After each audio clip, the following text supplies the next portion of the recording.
hampir mengetahui, hampir masuk ke dalam goa tersebut, tapi Allah menakdirkan mereka kembali lagi dengan apa? Dengan Allah menakdirkan laba-laba membuat sarangnya di sana, sehingga orang Quraisy beranggapan, orang kafir Quraisy ketika itu beranggapan bahwasanya goa ini tidak mungkin dilalui oleh orang lain. Bahwasanya goa ini tidak mungkin dilalui oleh orang lain.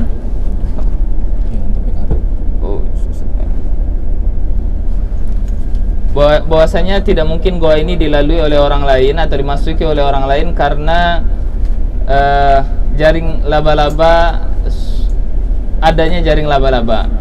Nah, ini salah satu pertolongan Allah Subhanahu wa taala kepada Nabi Muhammad sallallahu alaihi wasallam.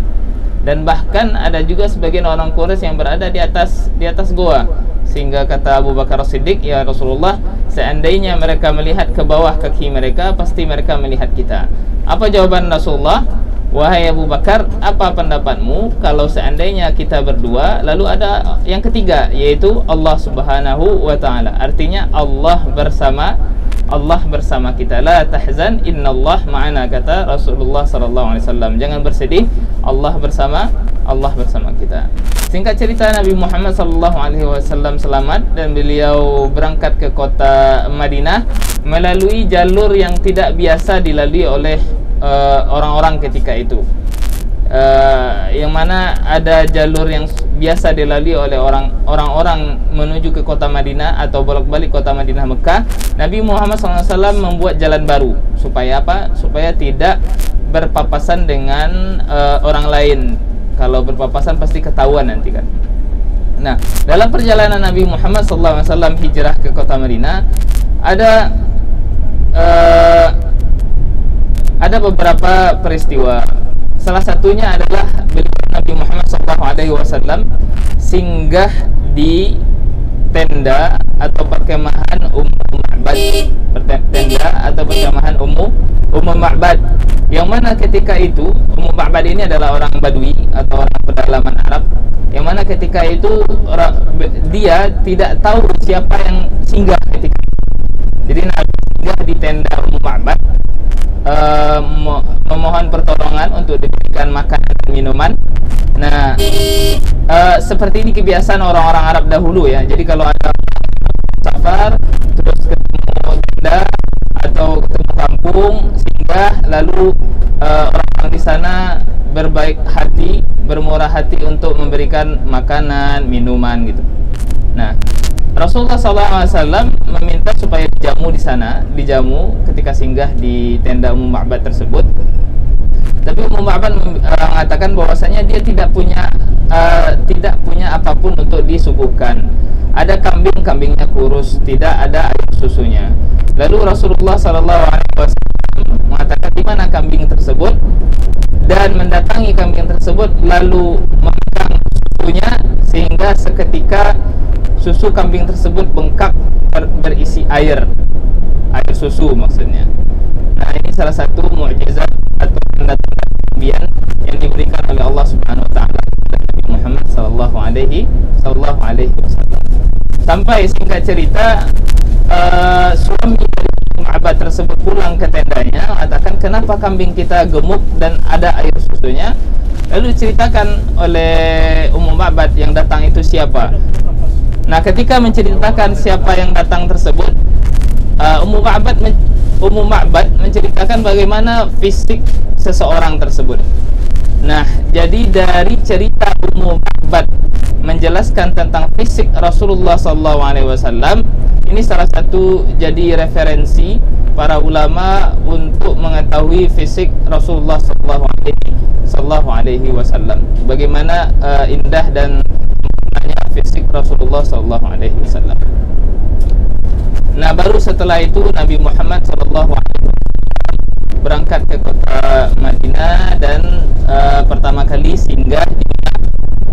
Ada yang masih ingat sebelum Nabi Muhammad SAW masuk ke kota Madinah, beliau membangun masjid apa?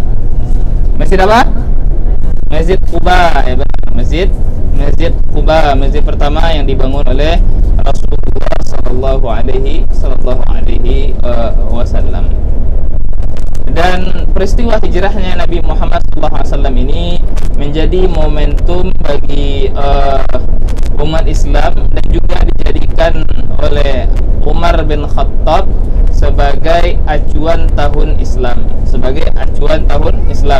Jadi masa kekhalifahan dan kepemimpinan Umar bin Khattab, beliau bermusyawarah kepada para sahabat untuk membuat tahun Islam yang ada yang mengusulkan tahun Islam itu berdasarkan lahirnya Nabi Muhammad SAW, dan juga ada yang mengusulkan tahun Islam itu berdasarkan hijrahnya Nabi Muhammad SAW.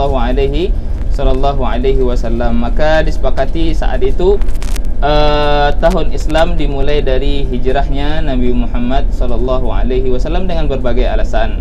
Salah satu alasannya bahwasanya lahirnya Nabi Muhammad SAW itu masih diperselisihkan apakah tanggal 9, tanggal 10, atau tanggal 11 atau tanggal 12 Rabiul Awal. Dan yang pasti adalah hijrahnya Nabi Muhammad SAW sudah tidak ada perselisihan, makanya diambillah dari hijrahnya Nabi Muhammad SAW tahun baru Hijriah.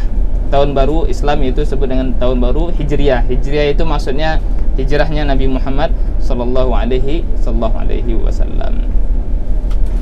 Baik Bapak Ibu, kita sudah hampir sampai ke Goa Thur. Kita hanya lewat saja ya Bapak Ibu, mohon diperhatikan yang mana bukitnya. Kita hanya lewat saja karena tidak mungkin untuk turun, dan kondisinya juga sangat tidak bagus. Di bawah sana itu masih berdebu, jadi kalau untuk kita turun tidak kondusif. Kita hanya lewat saja insyaallah.